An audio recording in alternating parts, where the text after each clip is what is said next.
you just got to speak it into existence and say, I need a little bit of space. Please, like, let me just like have my time. So burnout wise, like I completely get it. And it is just a case of going, right, I need a break. Like I need to stop and I need to like and just understand that it's not the end of the world.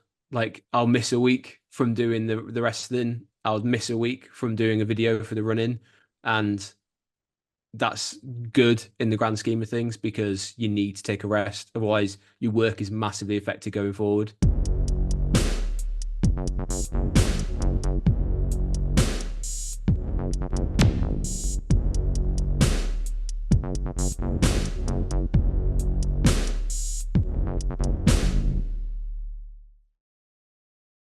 What's going on, guys? It's your boy, Tom Tuckcherish, and stand back for another interview. This time, I'm joined by a very good friend of mine, someone that's very talented in this industry.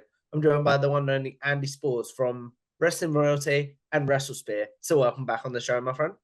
Well, thanks for having me, and thank you for the very kind introduction as well. I appreciate that. I'm really excited to have you back on the show. So, we've grown a lot since I had you on the show last. So, I'm curious to know for the people that may not know, where do you first discover wrestling as an overall fan? Oh, well, I know we had a bit of a chat about it way back when, as we were just talking just off air. Like you say, it feels crazy that it's been almost a year or over a year now since we have had a chat. But yeah, for me, like going way back when, I was probably the same as a lot of other people, and I discovered it back in the Attitude Era, back when you used to swap stickers in the playground and you know and try and get all that collection and used to have Sunday Night Heat on Channel 4 on a Sunday in the early hours and yeah back then so and that just kind of continued. My granddad was big into world of sport wrestling where you know like even beyond that, so he kind of was like, yeah, if you like wrestling I'll take you to some of the shows, and saw some of the local shows. But yeah, the wrestling kind of goes back to the sort of late 90s probably for me is when my interest first peaked. As a UK fan, what does Sunday Night Heat mean to you? Oh, I mean, it was very formative. Like for me, it's like I don't think they have anything that's the equivalent because obviously these days you've got the likes of a main event which is recorded, you know, before the Raw, and then you've got like Mm. a Speed which is now recorded before SmackDown. But Raw, sorry, Heat for me, it used to be the thing that you'd be like, oh, it's a recap show while getting a couple of matches as well, and it used to really kind of keep you in touch with things because if you didn't have Sky at the time, it was a really good way to keep in touch with what was going on in WWE. And I used to get the magazines and the wrestling figures and stuff. So for me, Heat was one of those ones where you had to watch it to know what was going to be talked about in the playground or at school the next day. Where do you think your fandom would be without Heat and Channel 4 and things like that? It probably wouldn't have been as strong because, as I say, like if you didn't have Sky, and even when you did have Sky, it was nothing like it used, you know, how it's kind of morphed into now. And we've got TNT Sports, and before that, it was Sky Sports. We used to watch all the weekly programming, but without Heat, I don't think it would have been accessible as much as it was for UK fans because we used to get the odd pay-per-view in the sense of like I think we got like the Royal Rumble one year and we got fully loaded another year and things like that. And they Mm. used to have a limited schedule on Channel 4. But Channel 4 was really the gateway for a lot of people, probably my age, that were like getting into wrestling and managing to keep up to date rather than having to watch things well after it had gone in the US. Mm. What was your thoughts on? I don't know if you were a fan at this point, but what was your thoughts on what ultimately ended the Channel 4 WWE relationship, the Mae Young incident? I don't know if you remember that. Yeah, so actually, it's one of those projects where like I've actually, hopefully, at some point in the future, I'll get to do it. I would love to find someone at Channel 4 to really get into it and write a book about it, or do a documentary style like interview, etc. Because the whole relationship between Channel 4 and WWE or WWF as it was then was really fractious. They didn't really kind of get what they were getting into. And like to see like Channel 4 get so upset about some of the content, and obviously back in the Attitude Era, it was pretty risque. And like you'd have things like the Mae Young stuff that happened at the Royal Rumble, and like that they shouldn't have been airing, or they felt they shouldn't have been airing, which I always found amazing because Channel 4 at one point was the kind of edgy channel. So I Mm. always thought they were looking for a way out. really. I would imagine it was a fairly expensive partnership that they had. But I would love to know a little bit more of the detail, like behind the scenes of Channel 4 and exactly what went down, because yeah, for the UK fans, like that's a story that I feel needs to be told on a bigger scale. Mm. Obviously, in with AEW at the moment, we have uh, wrestling back on traditional TV. I Mm, believe it's unless you use the Triller app, it's on ITV4 on a weeknight, or and if you want to start really late, it's on ITV on a weekend and things yeah. like that. So, do you think WWE will ever go down the route again of let's throw these guys a bone in the UK? Let's go back on traditional TV. Right now, no, because I think the way that WWE works in their business model is very much a case of like who can give us the most money. I think they're looking to kind of like pay the shareholders the dividends and whatever like that. So I feel like the kind of the way that they strategized on AEW was actually very clever for what they were trying to do, and AEW needed to get a bigger audience and then build from there. So like, what better way to do that than to get on Freeview where it's accessible for UK and international viewers, try and get it into as many households and on as many TVs as possible. Whereas WWE are in a privileged position of they've built a Yeah, very loyal back like audience, so they're lucky in that sense is that actually TNT will give them a pile of money to have it on their screens, or they can have that partnership. Or I think it's more likely to go back to Sky at some point, and they'll go back into that pay-per-view model, or subscription model, I should say. But the Netflix thing that's happening in January, another that was really going to be my next interesting way. question. Yeah, so obviously the wording's really weird because in the US they're going to get Raw on there, and then it said everywhere else is going to get everything. So like at some point, Netflix is getting all of it. They're getting the premium live events. They're Mm. getting. I'm interested to see how that looks because Netflix really isn't kind of set up to kind of just be a WWE or a sports thing. Like I think they've maybe had one sports event on there before, but this is going to change the game for them. So I'm really excited to see how that looks in January. I read that as WWE, as the WWE network as we know it, is Mm. dead in Yes. January. And we're basically the equivalent of Peacock, how Yeah. it's been with Peacock in the WWE and the US. I don't know if you viewed it that way. Yeah, I think 100% you're right. But the interesting thing with Peacock is obviously they do have like I think it's NBC they're linked with, so Yeah, they yeah. already have like the live sports on there. They have different packages where you can get it for free. So anytime you're watching a premium live event and they do those really long, like oh look, there's a Charlotte Flair promo, or here's like a sort of like recap, and I think even sometimes they have like the this is how we got to this, like this is the Mm, rivalry so far. yeah. But if you've not paid for it and it's a freeview version, then you have to watch all the adverts. So that's why we get those long promos and vignettes and things like that. Is because people have been cheap or it's kind of accessible.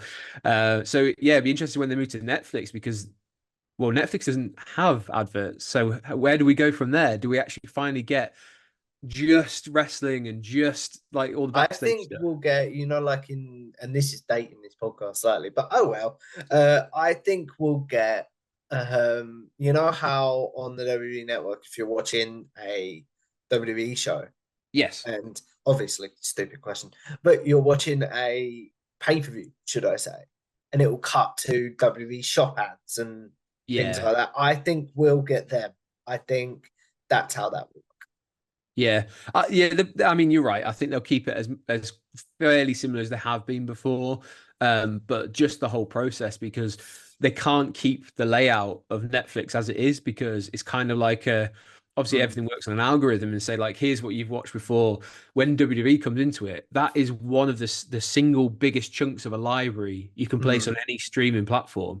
So if they are going to get every documentary and every past pay-per-view and everything else that goes with it, Netflix is going to get exponentially bigger.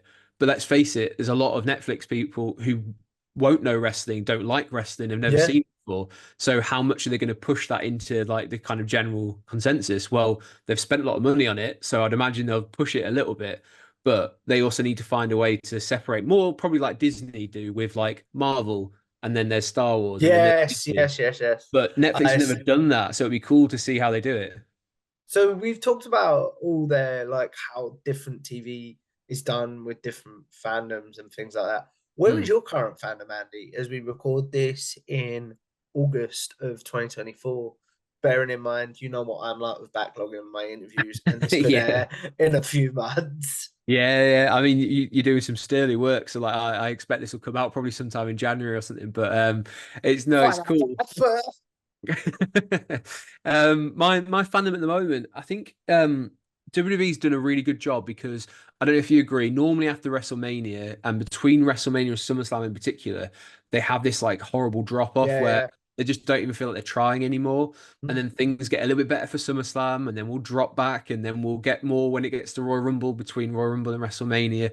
I think they've actually done a good job of sort of like stopping that arrest. They've got some really interesting storylines just throughout all their shows. So I think it's like it's not quite firing on all cylinders, but it's certainly not far away. They've definitely got things to keep you interested week on week, which is the first time in a long time WWE's be able to do that on a mm, consistent basis.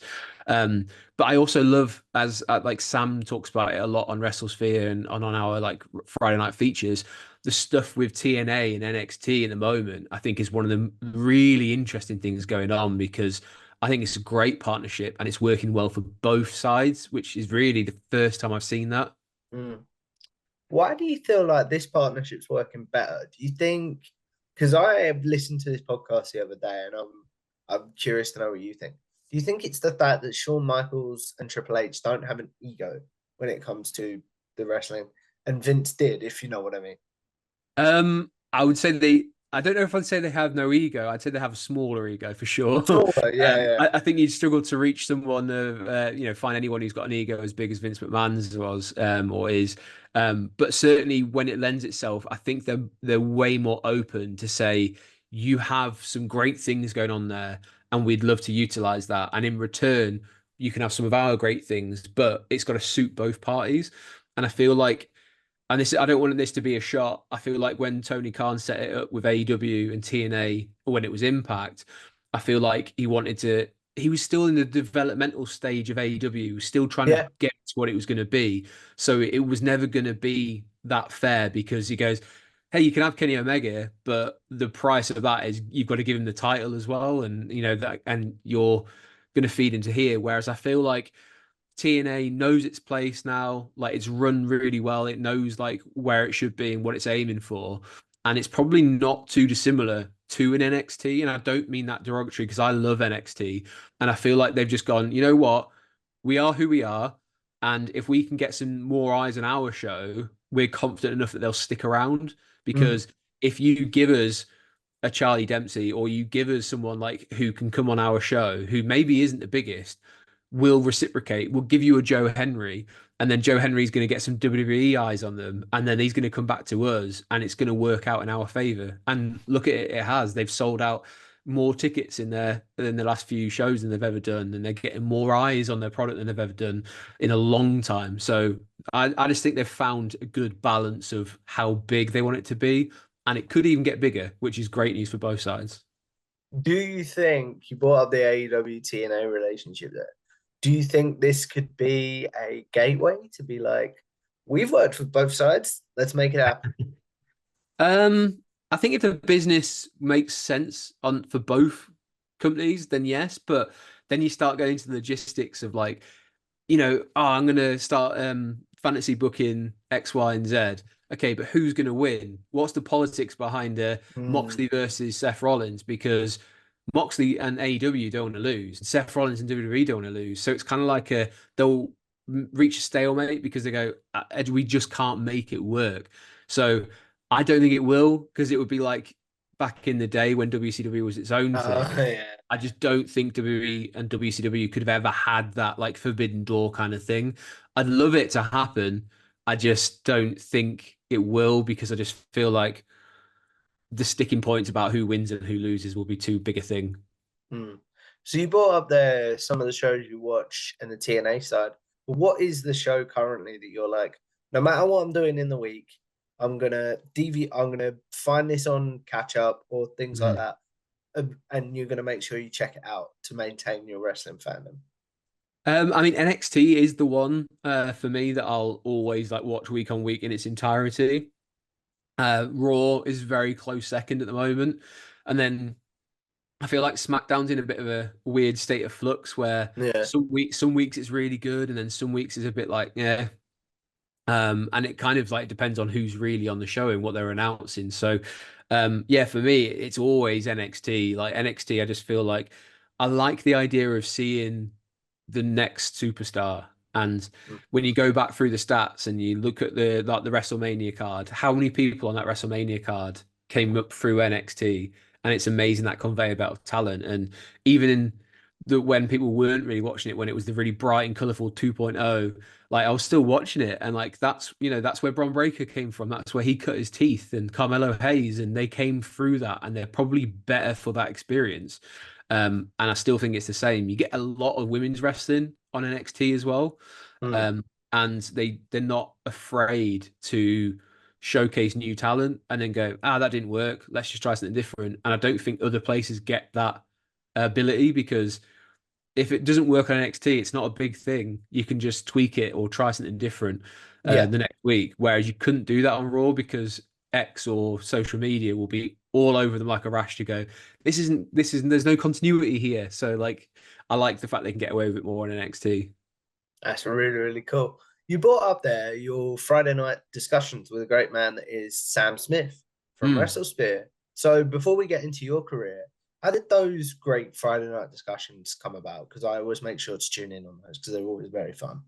Yeah, I appreciate you as well, man, because we always see your comments come up, and we like to have a conversation or a chat with anyone who stops by. So the Friday night features were really a thing where I wanted to kind of put something consistent out. So every week we wanted to kind of put something out, and then we kind of did this dual streaming thing where originally it was just on Wrestling Royalty, then we did it on Gimme a Whole Year as well because the Gimme a Whole Year stuff had a bit of a like a gap, I guess, for something like this, and whereas a lot of other people will do like discussions on the wider happenings in wrestling, or they'll Mm. talk about like a pre-show or results and reviews, etc. I wanted to make sure that we're talking about something and giving it the time because sometimes when you're trying to cover the whole of wrestling, you don't really do things justice. So we kind of landed on this Friday night feature because I'm a writer. I like to write long form features Mm. and get my story and kind of tell the story of what's going on.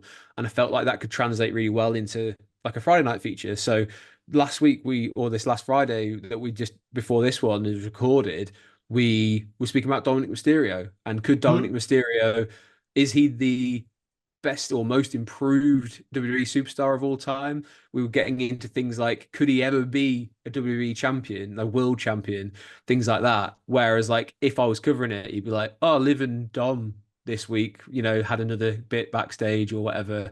And I just don't think it does it justice because that's a massive storyline for the summer of 2024. So it gives us that chance to really delve into things, which I think is important.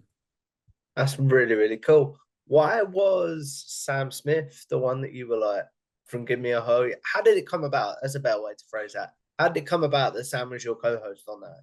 Well, for a little while, I was helping out on SmackDown that they were doing the live streams on on the sort of like Friday into Saturday night, and then Sam was obviously the host of that, and he did do it with Dom for a little bit, and then Dom was like kind of wanting to concentrate on other things and move on, and he now does this sort of like Howdy Hangout stuff on the channel, but Sam loves to talk about wrestling. He's so knowledgeable about wrestling, like, and Mm. his fandom isn't concentrated into WWE. He loves TNA, he loves AEW, he loves wrestling. And I am a dad of two. I don't always have time to watch as much wrestling as I'd love to. So having someone who's really passionate and knowledgeable, and quite frankly, Sam wouldn't mind me saying this, he likes to talk. So Mm-hmm. having someone like that on your show is great because just give them a question and watch them light up and give you an Oh answer. yeah. Sam is great at doing that. So Sam's great. I've had Anthony Nalen on it. I've had Dan Hargreaves on it. I've had a couple of my other friends from from Wrestling Media who drop in every now and again. But Sam, puts in the work. He's consistently there on a Friday. Um, And I say he's just passionate, which is great to have. You can't really kind Mm. of find that in many places. That's really, really cool. What are some upcoming topics that you're like? Then actually, let me ask this question first. Do Mm. you go like, this is what's happened this week. We'll cover this in a more broad aspect, or do you just pick a topic and be like, we're going to talk about this week? A little bit of both, because what I like to do is try and talk about the bigger topics. Because at the end of the day, when you put in a video out there, you want people to watch it, and often what you try and do is tap into what are people talking about right now. So we try and wait until the Thursday to make a really definitive like decision on this is what we're going to do tomorrow on the show, and then Mm. we'll set it up and we'll let people know that it's coming. So it's a bit of both. Like we have some in the pocket, in the back pocket, if, in case nothing massive happens. But it's wrestling. Something normally big will happen like every week. Whether it be on Raw, SmackDown, NXT, TNA, local wrestling, all the way through to AEW. Like we'll try and keep it as open as possible, but then if they go, actually, there's nothing coming up, cool, let's talk about, like you said, what's coming up. We're going to do a couple of tournaments soon about like greatest ever ring entrance music, or we'll Mm. talk about the best intercontinental title holder of all time. So, we have those kind of topics in hand because we know people will be interested in them and we can create that evergreen conversation. But yeah, generally we try and keep it as last minute as possible. What is a niche topic that you're like, I'd really like to talk about this, but I don't know if it'll do the views sort of thing? So one that I did with Anthony 2 weeks ago, we actually was a good example of that. He messaged me and said, "Hey, I'd really like to be on the show on Friday because I want to have a good conversation about this, and this is like the best outlet for it." So we had a chat about whether professional wrestling could ever be in the Olympics. So Mm. we had that chat, and like view wise, didn't do that well in terms of the conversation. Amazing because we had people commenting going like, "Oh, I don't know," or like we'd have people go like, "Yes, it absolutely should be," or "No, it absolutely should not be," and that's what we want is these Friday night features work so much better when people get involved because it's a conversation. We might be on the screen, but we want other people's voices to be heard. So if someone puts something in the chat, we're like, let's talk about what they have said because this is steered by viewers at the end of the day. And so there is an example of something really niche. Like other things I'd love to do is have a chat about some of the organizations in the UK, like that thankfully this weekend before AEW, which has just gone for All In, there was loads of UK shows. Like Yeah. Rev Pro was in the Copper Box, and you had North from where I'm in Newcastle came down and did a show down in London as well, which is their first one outside of Newcastle. So that's amazing, and it's stuff that deserves a platform to talk about. It's just whether people would take the time to watch it. I hope they would, but being a realist, sometimes they won't. So it's making sure that we present it in a way that we can get as many eyes on it as possible. That's really, really cool. We've gone around the houses, Andy, but you know that's how my conversations go. How did you get into this crazy world then? You said you're a writer. How did you get into this crazy world of I'm going to do something in the wrestling sphere? Yeah, so basically, I started life like in journalism at university. So that was way back in 2007 that I went to university up in Northumbria, which is in Newcastle, and I got the opportunity. I met a couple of people, had some contacts, and started writing more sports. So like kind of covering the sports uni teams and then going into a little bit more about the wider like Newcastle upon Tyne sports scene, whether it was basketball, football, rugby, etc. And then through those contacts, I continued just kind of like keeping in touch. And eventually we ended up getting a job where we were writing for a music festival. And we started doing a magazine for everyone who went. And I was asked to look after the lifestyle thing. And I always have this feeling that rock music and Mm. wrestling go hand in hand, like they're Oh, so definitely. linked. So I reached out to WWE, started doing some features, got invited to a couple of things. And you'll remember Download Festival used to get NXT would go and they'd Yeah. have their own like tent and stuff. So I did a couple of interviews and one of the best ones I've ever done, spoke to Alistair Black and there was probably about 10 other like people in there doing like it was a group interview. And it was so amazing to get that chance to speak to them. And Drew McIntyre was there and some of the guys who had gone to do NXT UK. And we just kept that relationship going. And then I ended up writing for a website. Then I met Dom. I ended up writing for his website, and like that kind of just spiraled into doing all these bits and pieces, and being lucky enough to kind of, I guess, loosely call myself a wrestling journalist, if that is a thing. Oh no, man, you definitely are a wrestling journalist. So how does it come about then? I've heard Sam's perspective, I've heard Dom's perspective. How did it come about then that you guys were like, let's launch a wrestling website? So, like, the relationship with Dom was kind of key to that at first because I met him at Clash at the Castle. So when WWE came across to Cardiff, um, he was like, "Hey man," like we were stood near each other at the wrestling junket, the press junket, and he was like, "I'll write for Soundsphere, and we're really similar because we cover like music, but we're trying to do wrestling as well." Mm, And then basically like it kind of morphed off from there. And he said, "I'd love you to come across and write for me. I know you're kind of writing for at the time Rush on Rock." He's like, "But if you ever find yourself and you want to come across, let's have a chat." And I just maintain contact because, as you know very well, Dom is such a lovely guy. oh Like god, yeah. he keeps in touch with everyone. He's the guy who makes sure everyone else succeeds. But like when you've met the guy and you speak to him, you want nothing but the best for Dom. He's such a lovely guy, um, and he's just a dream to work with. He goes like, "What do you want to write about?" And he'd be like, "Here you go, like go and do it," sort of thing. So Mm, he's always so supportive and pushes you to do as much as you want to do and things like that. So the relationship with him and Sam just kind of like spiraled off of that. And we had Soundsphere, then we have WrestleSphere. Those guys kind of like laid the foundations for it. And then recently, in the last couple of weeks, we've launched ScreenSphere, mm. which I was helping out a lot with that in the early days. And now Sam started calling us this triumvirate, and he's like really into calling us that. So we kind of like try and lead all these different things going on. But like what Dom's creating, this kind of almost sphere universe, Yeah, you've got to watch it because it's getting bigger and better every time.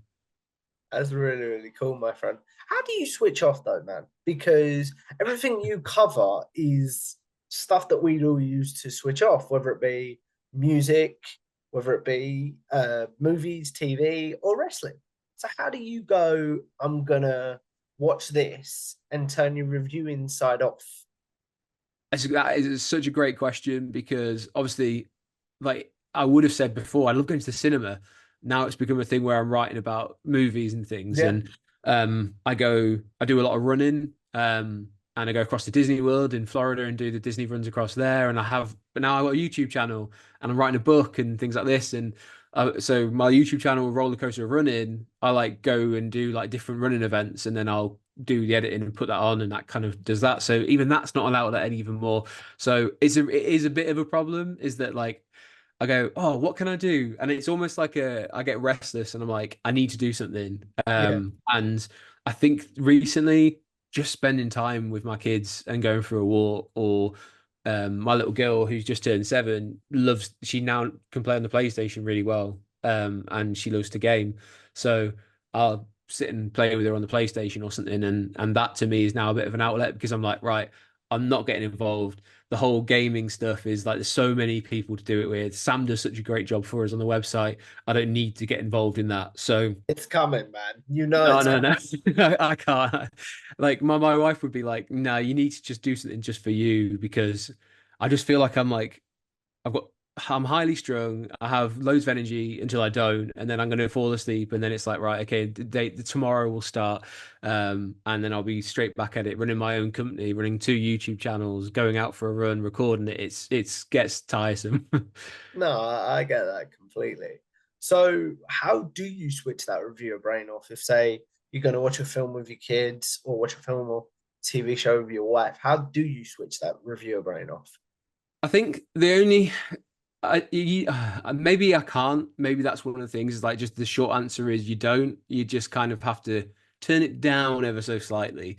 And I think one of the things is I go to watch a movie and like, right, I'm not writing a review on this, but as a storyteller, I'm always kind of thinking of like, I wouldn't have made that decision, or I would make this decision, or maybe I'll do something better. But Mm. I don't know, like to me, it feels alien that people don't have that side of things. So like when you ask me is like, how do I switch on, switch off? I'm like, dude, like, how do people never turn on? Like, I know that I don't mean that in any way, but like, No, it's like no, how no. I know people, what you mean. yeah, I'm like, I need to be switched on just for me, like mentally. I need to keep going until I just can't do it anymore.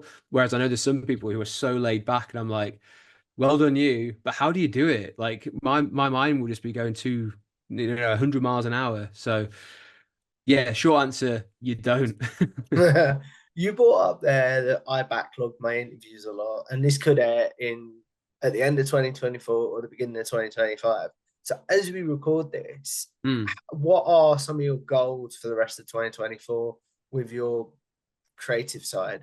And then what are some of the goals you maybe think can't really achieve that in 2024, want to smash that in 2025?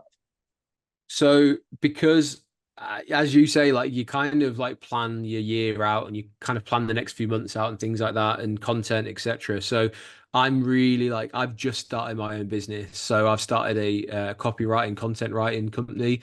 So I have a lot of energy going into that. My like kind of way of planning is to let's break that down into small goals, because if the minute you start putting lofty goals Yeah. that you want to achieve is the minute you'll start panicking when you don't feel like you're making like moves towards them. It's fine to have them, but as long as you understand, right, my goal is to be, I want to bring in X amount of money and then I'll be happy. Cool. Well, how do I get to there? Because I need to break that down and go, right, well, I'd love to get to X amount of subscribers on YouTube. I'd Mm. like to get X amount of clients in for my business.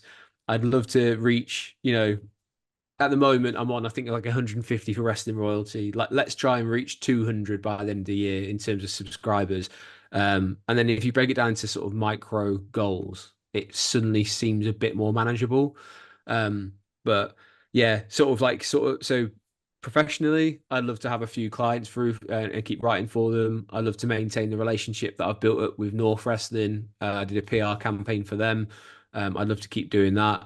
Lofty wise, I've got a few books in me that I want to release at some point, so I need to keep that in mind of like research and then writing them What are they down. about, Yeah. out of interest?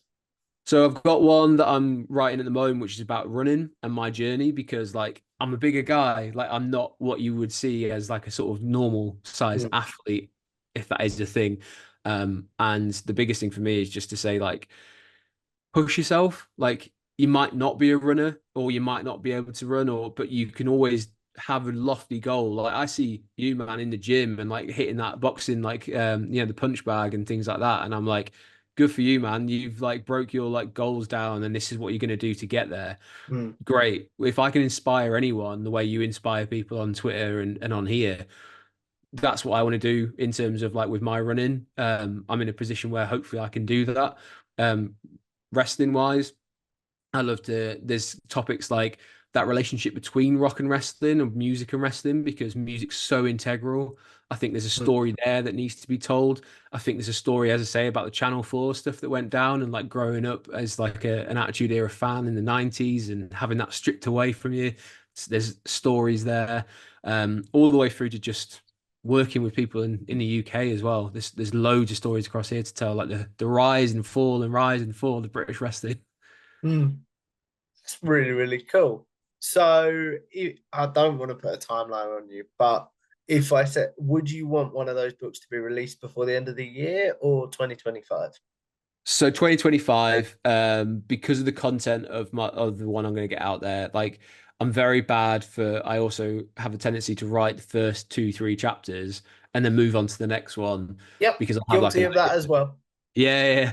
But this is the one where I've been like, right, I'm gonna sit, like just sit down and commit, and this is the one. So my wife's being sub editor; she's keeping me with these deadlines. The first one I'm hoping will be out. The running one's going to be out in the first part of 2025. Mm. Um, you'll understand a bit more like when hopefully we're talking, not maybe not a year's time, maybe less than that, but you'll understand why it has to be then rather than now, sort of thing, or Oh God, before the yeah. end of it. So, As but yeah, there's somebody, plans afoot. as somebody that does, I've never really talked about this on my channel before, but as somebody that does a bit of writing themselves, because I write Hmm. my own sort of crime drama books. I think you and I have spoke about this before. Um, I understand that thing of, but if I do this book, it comes up with this idea. And then Yep. if I don't write this down, I'll forget. Do you know what I mean? Yeah, 100%. And like, obviously, I know your job here is to talk to me, but I want to know about you. Like, so how do you overcome that? Like, what's your thought process? Because at some point, you've got to put a stake in the ground and say, this is the one. Have you had that feeling yet? I've had a few. Like I've just actually started going as we record this, actually writing the book and being like, this is the book I'm going to start with. Does that make sense? Yeah, Rather yeah, than being like, because if I look on my Grammarly account, I've got like several blurbs written out, several characters. Like yeah, you'll know what I'm talking about. yeah, yeah. It's like, and then I've just started with a new carer actually, and she's an English teacher by trade, and she was saying, "This is all great, but we need to actually get a book out of it and not just like." Ideas. Yeah, yeah, yeah. I don't want to compare myself to Bray Wyatt because I'm not that kind of genius. But do you remember those interviews where Triple H was like mad scientist, sort of like he compared Bray Wyatt to like creative ball of energy sort of thing? Yeah, yeah. That's how I feel sometimes. It's like I'll sit down at my laptop to write a chapter on my book and be like, but if I write this about this character, this leads to this. Do you know what I mean? Well, that's the thing. Is like Dom's such a big fan of Bray Wyatt, and we watched the documentary, and then did we jumped on and did a sort of I like still review. haven't seen that.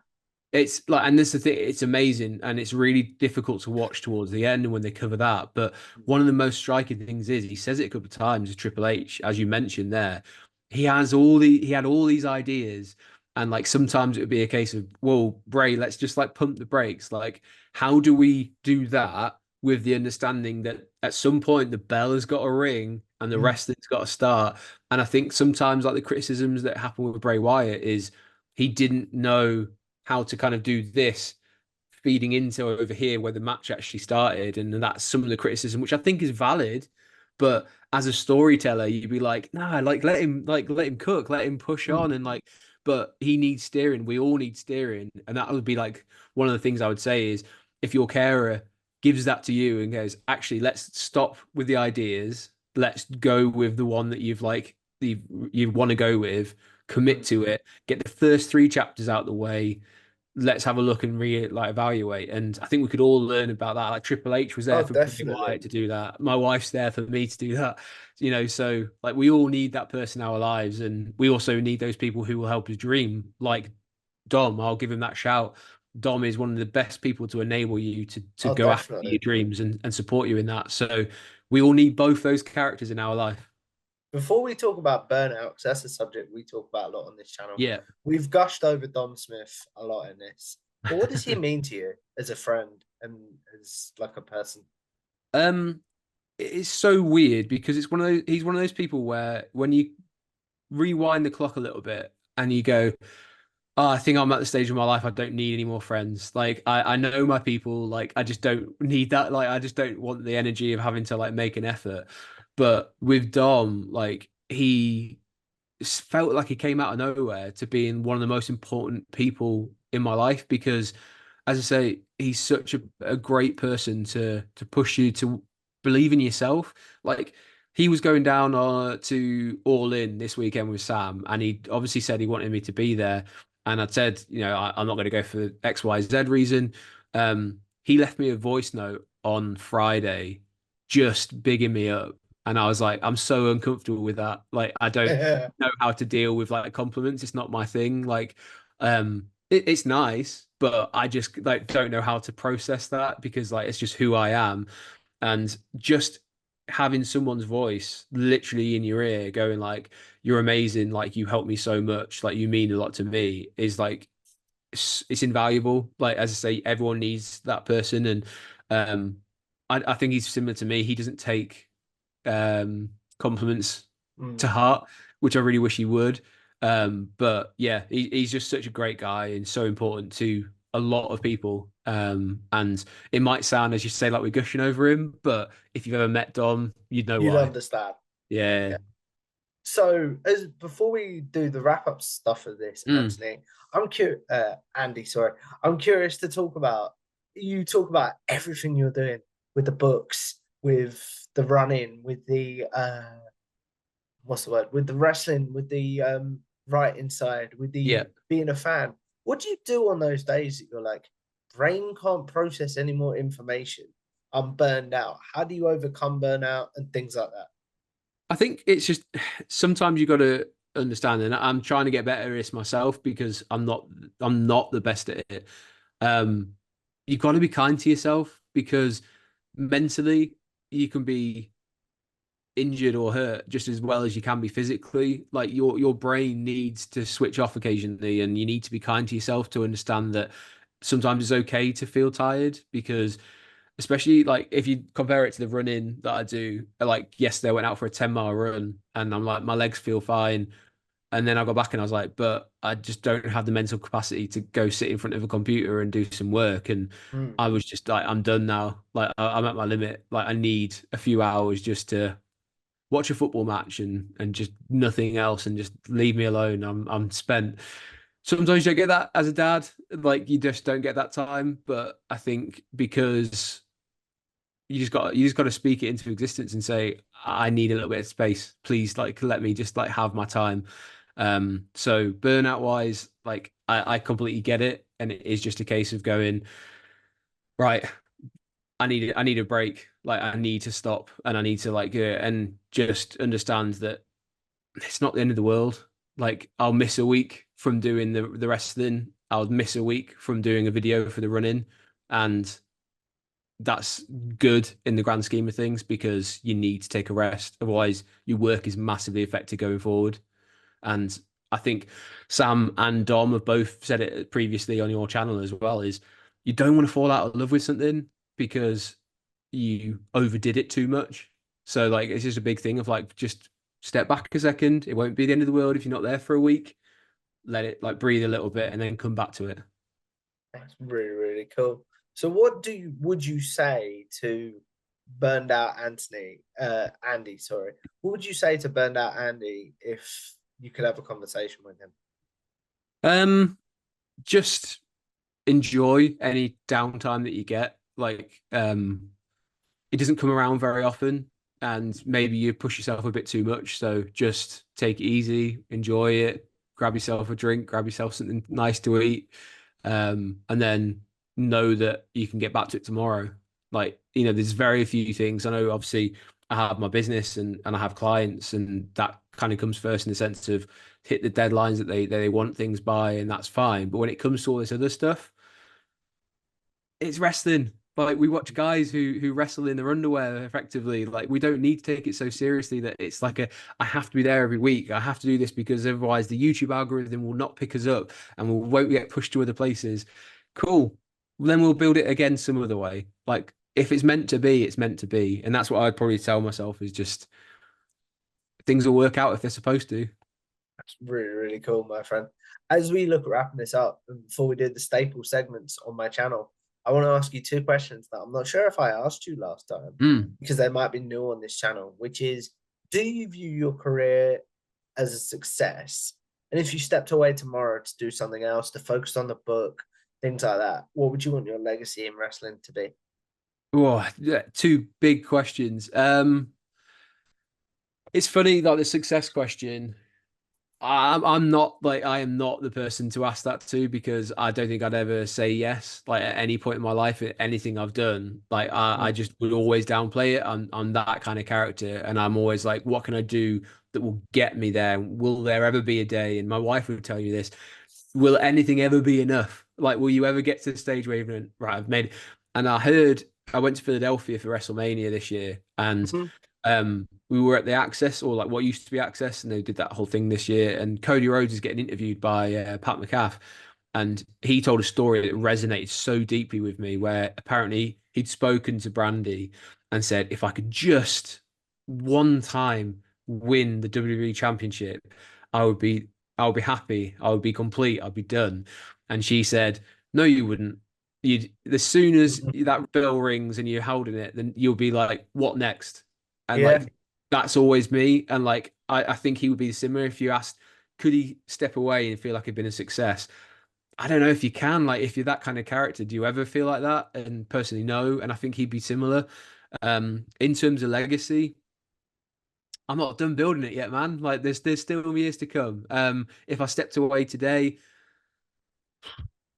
no, because you're always going to compare yourself to the likes of Sean Ross that you've had on your on Yeah, your podcast, the likes of Chris Van Vliet, like those are the guys now where maybe they don't transcend wrestling, but they're like the ones that are the authority within it. Like you've got names where people will go, I trust that. Rightly or wrongly, people will look for Dave Meltzer's ratings and rankings of a match. Like it's someone's opinion, but it holds a lot of sway, and yeah, people talk about it. Um, I'd love to get to that position, but equally, I don't necessarily want all the stuff because you look at the stuff that Sean gets on his social media, he gets absolute pelters from people who very unfairly, like he'll report what he's told and he'll look into it and he'll ratify it and he'll make sure that it's come from good places, etc. And the same for Chris Van Vliet. But I also, if you ask them, I think they would say, I think I do all right for myself. And I just love to get to yeah. that place. Would you? I've got to figure out how to phrase this question. If you don't get to that place, though, hmm will you? Do you think there'll be a point where you'll be like, not ready to walk away, but satisfied with your? Um, like a Hamilton song, I'm probably never going to be satisfied. But also on the other hand, I can tell my kids and I can tell friends and family I've been to three or four WrestleMania media days and media weekends, and I've done it in the UK, and um that's like loads of people won't get that opportunity. And I'm very aware of that. And at one point I did say, if it doesn't happen again, if I don't interview anyone else and this is all it was ever going to be, I've had my name in a magazine interviewing Aleister Black. I've had my name in X, Y, and Z. And now I've met people. I've shook the hand of Triple H and been ringside with him in Cardiff, and I've done this and that. And to a degree, yes, if this is all it was ever meant to be, as a fan, man, that's so cool. Like Yeah, like I've sat in a room where I interviewed Roman Reigns, or I bumped into Daniel Bryan in the restroom in Orlando, like that sort of stuff. So you just like, I've got some stories to tell. If that's all it is, I am satisfied with that. that's really, really cool, my friend. As we wrap this up, and Andy, obviously, I want to say thank you for a great conversation. But before we do, we're going to do the segment that is a staple on this channel called Generic Wrestling Questions. Those of you that have seen my interviews before know this, where I'll ask Andy his favorite match, favorite pay-per-view card, such as Double or Nothing 2019, favorite wrestler's entrance team, favorite tag team, and favorite wrestler. Basically, the questions I assume you're asked on social media. So now you'll have a place to be like, I've answered this. Please go watch this. So, what's your favorite match of all time? Favorite match? Oh man, there's so many to pick from. But if I was like have to pick one, I'd probably say Johnny Gargano versus Adam Cole at NXT Takeover New York. And that was the one before WrestleMania 35, I think it was. Mm-hmm. 2 out of 3 falls, unbelievable. Like the near fall that they do that right at the end where Undisputed Era have come out. Wow, like just being in that building live, it was deafening. Like the noise when Johnny kicked out of that, fantastic. It's one of my favorite matches to go back and watch. I just think it's an absolute clinic of both of those guys. So amazing. What about your favorite pay per view card overall?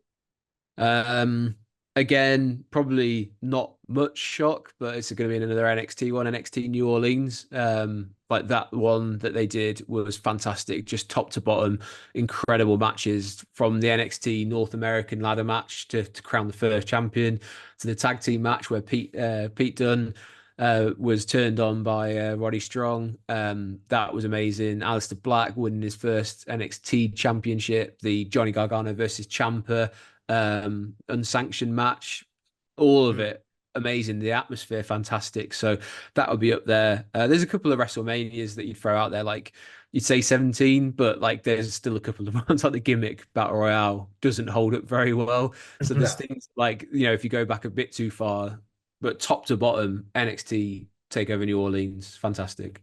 that's really, really cool. What about your favorite wrestler's entrance theme? Oh, this will probably change depending on what day you ask me, to be honest, because I love Undisputed Eras. I'd say like Rick Derringer, who did Real American for Hulk Hogan. Like no matter what you think of Hulk Hogan, that is an absolute banger of an entrance theme. So that's fantastic. In terms of when it hits, like very few things can like really get me going, like the Rocks theme tune, like in terms of being there live again. Philly is that coming out amazing. So yeah, it would completely depend on what mood I'm in.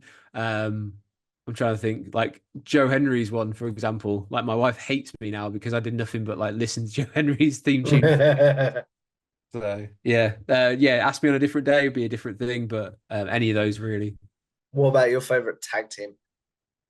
Hardy Boys, not so much maybe these days, but like because I kind of wish they would get to the point where their legacy's complete. I don't think they're going to add to it now, but my God, they changed tag team wrestling. Like they were just so cool doing it. Like them against Edge and Christian, the Dudley Boys, going back to then when you introduced Lita into that as well, even better. These days, DIY I think is amazing. What they having those belts ripped off them for the bloodline, very upsetting for me. But they're yeah, DIY or Hardy Boys. That's really, really cool. And then finally, Andy, the biggest generic question, in my opinion, who is your favorite overall wrestler? Uh, um, oh, it's a great question, and I might get some flack for this. I'd say John Cena. I feel like when he announced that this is going to be his final year of wrestling coming up into 2025, like part of me was like just broke a little because like he changed the game for modern wrestling, because before him he'd had the likes of Stone Cold and Hulk Hogan who had kind of carried the company at times. He carried it when like there was no one else, like Mhm. really. um he's such a nice guy. Like you see the way like he is on interviews and all his Make-A-Wish stuff, the way his when he comes out, like WWE got it right. There was no one at one point who could get that emotive reaction like John Cena could do. And I was just thinking about it today when I was out for a walk. Do you remember back when they would do like someone's retiring and they'd do this amazing like package, like video package for them, Yeah, and you'd have like "Leave the Memories Alone" by Fuel, or you'd have like a Creed song that would be playing. I pity the person who has to put John Cena's leaving package together, because wow, they have a lot of material to pick from. He just has so many things you could go. His morals and what he stood for resonate with so many people. Never give up is like a huge thing. And I'll miss him, and I think the wrestling world will finally understand that with what we had all along, even when he was hated. So John Cena. that's really, really cool. As we wrap this up, Andy, obviously, I want to say thank you for a great conversation. Thank you for coming back on.